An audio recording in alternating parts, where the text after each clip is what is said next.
চোখে super glue পড়ে বন্ধ হয়ে গেছে চোখের পাতা, চাইলেই দু চোখ মেলে আর দেখতে পারছে না পৃথিবীর আলো।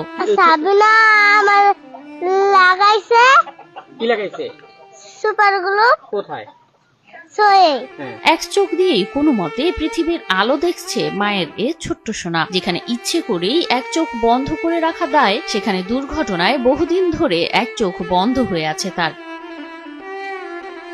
খেলনা ভেবে খেলা করা এ আঠা যে বন্ধ করে দিবে তার চোখের পাতা, তা জানতো না অবুঝ এ শিশুটি। খেলার ছলে নিজের বিপদ ডেকে এনেছে আরিফা নামের এ ছোট্ট শিশু। এখন চোখের যন্ত্রণায় কষ্টে দিন পার করছে সে।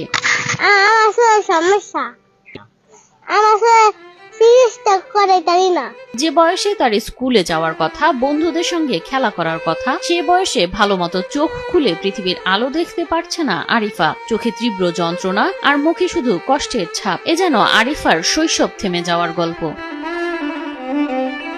আরিফা ইসলাম মাত্র 6 বছরের এক শিশু। তার বাড়ি মাদারীপুর সদর উপজেলার ঝাউদি ইউনিয়নের কালাইমারা গ্রামে। দরিদ্র পরিবারের এই শিশুটির চোখে লেগে যায় সুপার গ্লু জাতীয় আঠা, আর মুহূর্তেই তৈরি হয় মারাত্মক ক্ষত। মা বাড়িতে ফিরে এসে দেখেন তার মেয়ের চোখ ফুলে গেছে, রক্তে ভরে গেছে, বন্ধ হয়ে গেছে আলো দেখার পথ। আমার মায়ের হঠাৎ করে এই সমস্যাটা হয়েছে। আমি এক জায়গায় কাজে গেছিলাম, আইসা দেখি এই চোখটা বন্ধ হয়ে গেছে। বন্ধ হওয়ার পর একজন এই চোখটা খুললা দিছে। খুললা দেওয়ার পর আস্তে আস্তে এই চোখটা বড় হয়ে গেছে, লাল হয়ে গেছে। স্থানীয়দের সহায়তায় তাকে হাসপাতালে নেওয়া হয়, কিন্তু অবস্থার অবনতি হওয়ায় পাঠানো হয় ঢাকায়। শুরু হয় চিকিৎসা, কিন্তু বেশি দিন নয়। টাকার অভাবে বন্ধ হয়ে যায় সবকিছু। দিনের পর দিন আরো খারাপ হচ্ছে আরিফার চোখের অবস্থা, হারিয়ে যাচ্ছে তার দৃষ্টিশক্তি। পরে আমি নিজের থেকে চিকিৎসা করছিলাম, পরে আমি পারিনি। পরে গ্রামের লোকজনরা এসে বলছে আমার মায়ের চিকিৎসা অনেক টাকার প্রয়োজন, আমার মেয়ের ঢাকা নেওয়া লাগবে। পরে গ্রামের জনগণরা মিলে টাকা পয়সা উড়াই দিল। পরে ঢাকা আমার মায়ের চোখে অপারেশন হইলো, এখন সামনে অনেক টাকার প্রয়োজন। অন্যদিকে পরিবারের অবস্থা আরো করুণ। বাবা শারীরিক প্রতিবন্ধী, মা মানুষের বাড়ি বাড়ি কাজ করে যা আয় করেন তা দিয়ে কোন রকমে চলে সংসার। ঘরে খাবার কিছু নাই, আমার বাবা কাম করতে না, আমার বাবা অসুস্থ। আমার মা মেসের বাড়িতে কাম করে, এই দিয়ে দেওয়া হয়, এতে আমাকে কষ্ট হয়। অনেক সময় ভাত জোটে না, পান্তা খেয়েই কাটে দিন। এমন বাস্তবতায় চিকিৎসা যেন অসাধ্য এক স্বপ্ন। মেয়ের যন্ত্রণা দেখে ভেঙে পড়েছেন মা। আরএফএল SWR পাইপই মাপে যা বলে তাই দেয়।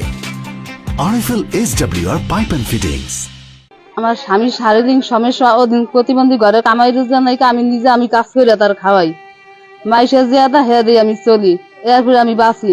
সরকারের থেকে আমরা কোন রকম কোনো কিছু সাহায্য পাই না, আমাকে কোনো প্রতিবন্ধী ভাতা দেয় না, কিছু দেয় না।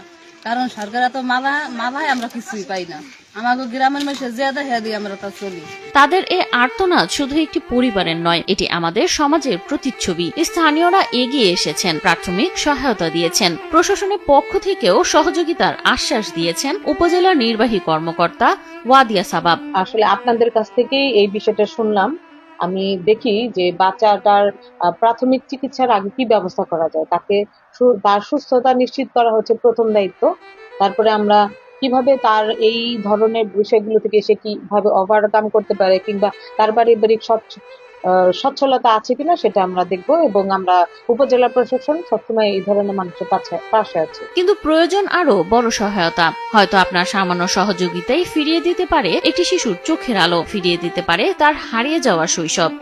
সরকারি দাবি যাকে আমার চিকিৎসা করে দেবেন, আপনাদের পাশে দাঁড়ান, তাহলে কি তা আবার বলেন।